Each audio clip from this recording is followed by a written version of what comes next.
Formula 1 arrives in Austria for the 5th round of the season, and no less than 5 teams, half the grid, bought upgrades to the Austrian Grand Prix. Mercedes brought new aero upgrades as they looked to close the gap that they had lost over the winter break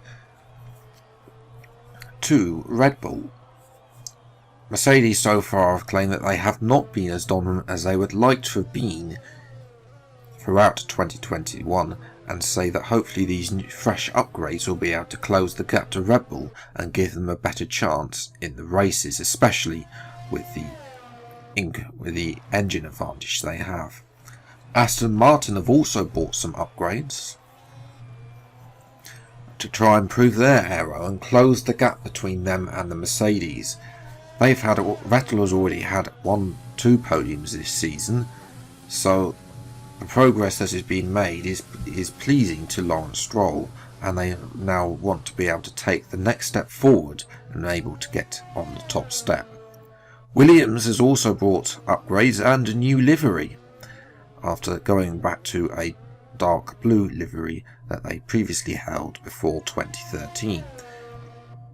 The team only brought aero upgrades as Cosworth declined to bring any engine upgrades at all so far. And Williams once again are looking to close the gap to the top of the midfield to the likes of McLaren, Renault and Alpine and Aston Martin. Speaking of Alpine, they too brought their upgrades, but these upgrades were in form of a new and revised engine. Alpine have thought that they've been too slow at certain tracks, especially at the likes of Monza, and with the straight line speeds here at Austria, they're hoping to be able to catch up. And McLaren are looking for also improvements. To be honest, McLaren were most looking for is consistency and hopefully to get both cars into the top 8 and both scoring points, something that has only happened once at the Australian Grand Prix so far this year. They're hoping though that their new aero upgrades will be able to boost both Ricciardo and Norris further up the grid.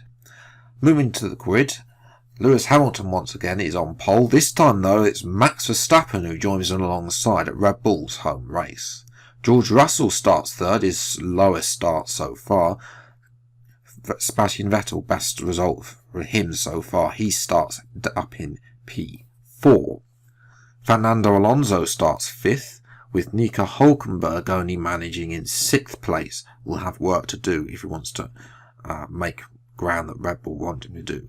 Esteban Ocon once again starts 7th, and Charles Leclerc starts down in P8, an improvement on where Ferrari were at Monza. And on the 5th row is Lando Norris ahead of his former teammate and the second Ferrari, Carlos Sainz. Sainz in the top 10 for the first time this season. Daniel Ricciardo failed to get out of Q2 because he tried and failed to go onto the medium tyres. He's joined by Lance Stroll, who also failed to get out of Q2. Pete Hampson and Mick Schumacher equal their joint best qualifying of the season. They start 13th and 14th on the grid.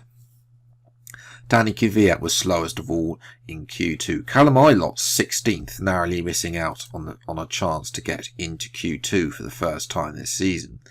Pierre Gasly starts 17th. Woeful performance for him. Alex Albon as well. Neither of those two pleased with their performance. And at the back, on the last row, once again, they're the 2 Fords. Apart from Red Bull, the only team without upgrades this season. Time for the race.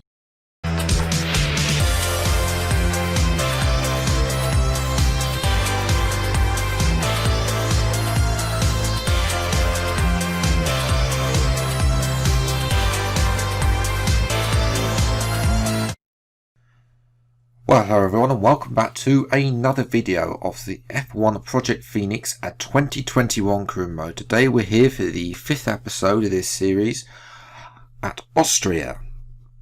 And it's clear and dry, which is good as opposed to what we had in practice where it was raining. So we'll see how we can do. We've qualified down in 13th, so we'll see what we can do, whether we can get that alternative strategy to work, because we don't have to start on the soft tyres, but it is going to be a 2-stop for everybody, but we'll get to that in a moment. First of all, I just want to say a huge thank you to all the support so far on the Alpine career mode.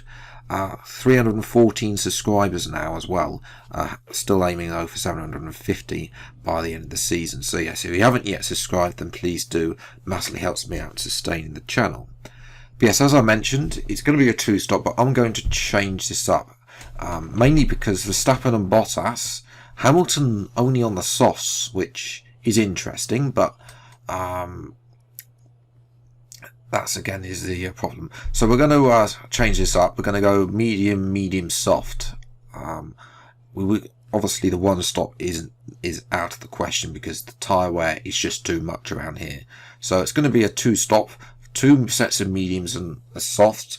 That means we avoid the hard tyre, which I expect some people, if their soft tyres burn out early in the early stint, especially the fact they've had to do some laps in qualifying on those soft tyres, might have to use the hard tyre at some point. Yes, I did also look at seeing what a 1-stop would do from medium to hards, but the delta's just not there, and I can actually, the game doesn't let me remove the stints, so yes, we'll have to move on from that. And here we are to 5 red lights then for the Austrian Grand Prix. It's a bit of a hold, and we're away. And it's a great start, better than Stroll and Ricciardo. Can we go round the outside of Sainz? We can. We dive it down the outside of Lando Norris. Try to get on the outside of, Leclerc there, but Norris is going to come back at us, going up into turn 3. And I think the Mercedes power versus Cosworth is going to show here. To be fair, we do keep it down the inside, but then he has the better line. We're going to squeeze out Kvyat, of all people, who's had a great start for the Russian in the AlphaTauri. And the AlphaTauri has got ahead of the likes of Sainz, Ricciardo and Stroll, considering the fact his teammates wallowing down in 19th with the Fords. But yeah, there is actually the Alfa Romeos. Now, the Alfa Romeos have got something iffy with them. I don't know what's going on, but both Eilert and Schumacher came in for an early stop, so they'll be on a 3-stop rather than a 2-stop. So obviously their pace is directly affected as we were looking at the battle for 3rd place. Russell hasn't had the best of starts and has lost out to both Vettel and Alonso.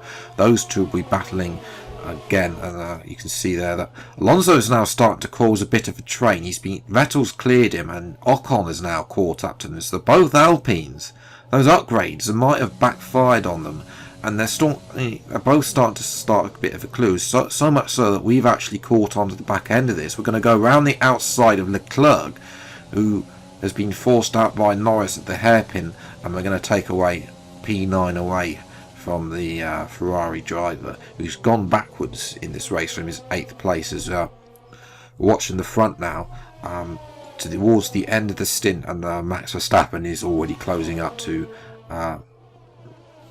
Lewis Hamilton, as we are now around the outside of Nico Hülkenberg. The soft tyres have completely gone, and unfortunately for Lewis Hamilton, he's had to make 2 stops already, so he's already down in stone dead last. There are the 2 Fords who are, well, not stone dead last, the 2 Alfa Romeos are stone dead last. But that moves us on to lap 13, where we've been caught by Max Verstappen, who's now in a whirlwind of his own, because Hamilton, well, I think Verstappen was going to overcut him anyway, because Hamilton got caught up in traffic, but he's had to make a 2nd stop anyway, so we might be good for a point. Verstappen, though, is going to be miles ahead.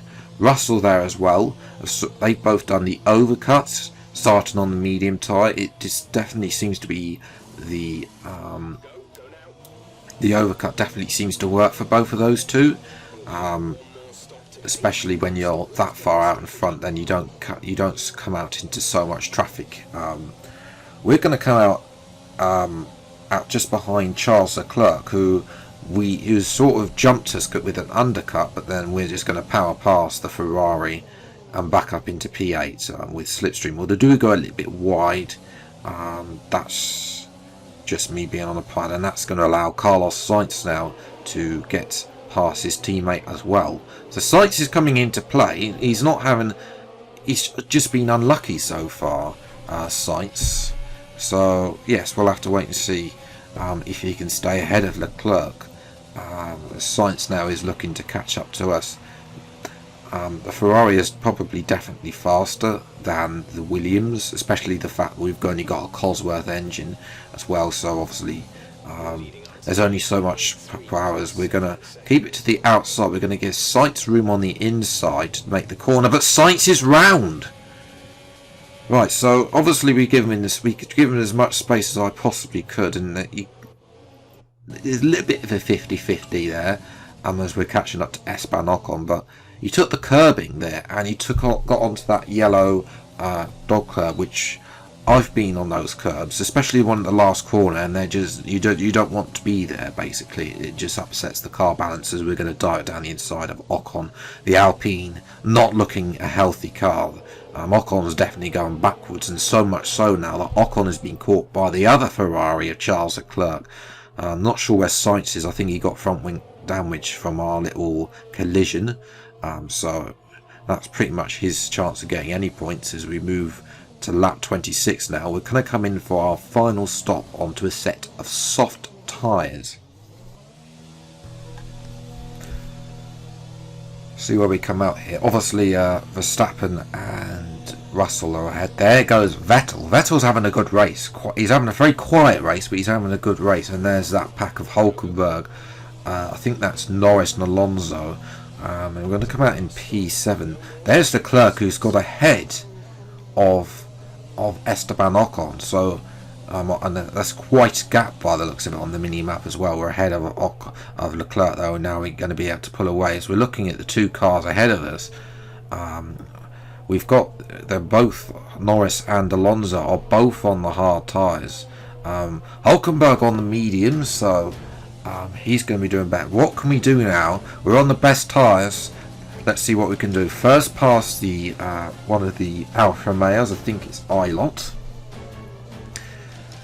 on lap 28, and that's going to give us, obviously we've got the other Alfa Romeo of Mick Schumacher. We go past him as well, lapping him because they've made an extra stop than everybody else, which is why they're so far behind. And now we've caught up to Lando Norris. This is for P6. Can we go around the outside? We take a little bit more curve and go deep into the corner, but ultimately we have the better tyres and the better traction and able to pull away and up into P6. Although to be fair, Norris is going to come back at us into the penultimate corner. We're going to have to go around the outside, make sure we keep it on the lines. Yes, we do, and retain P6. And now we can look forward now to see if we can get past Fernando Alonso. Moving to lap 32, we go wide into the hairpin as Alonso brakes early, not really having the grip that he wants from those hard tyres compared to my soft tyres. We've gone purple in sector 1 on lap 33. We've got DRS now. We're very close in the third DRS zone, and we're going to have to dive it down here because Alonso's going so slowly. Dive it down the inside and up into P5. This was actually a clean overtake, very respectful. I think Alonso knew that he is no point him battling him because he knows that the Leclerc as well is both closing in on there. You can see them, the red Ferrari in the background, as Nico Hulkenberg is in the pits on the last lap of the Grand Prix. So I don't know if he got a punch. Obviously they don't have the animation there, but so he's thrown away P4 and we've now got P4 as Norris is now looking go around the outside of Alonso. This is going to be for P5 now because of Hulkenberg coming to the pits, and as now Leclerc's also looking at Alonso, and Alonso is sinking positions at the moment. Leclerc on the medium tyres, so I don't know what was going on with Hulkenberg. Maybe he had a slow puncher or something. I'm not entirely sure if but the animation for having the AI having a punch is definitely not in the game anymore. So But yes, there we go. P4. Really didn't see Hulkenberg coming into the pits there. We weren't really catching him at all, but there we go. P4 it is. I didn't really foresee that, but we've come alive in the final laps. And the strategy of going to the soft tyres has definitely paid off. Nobody could catch Verstappen though. He was too far out in front. The upgrades that Mercedes brought haven't worked.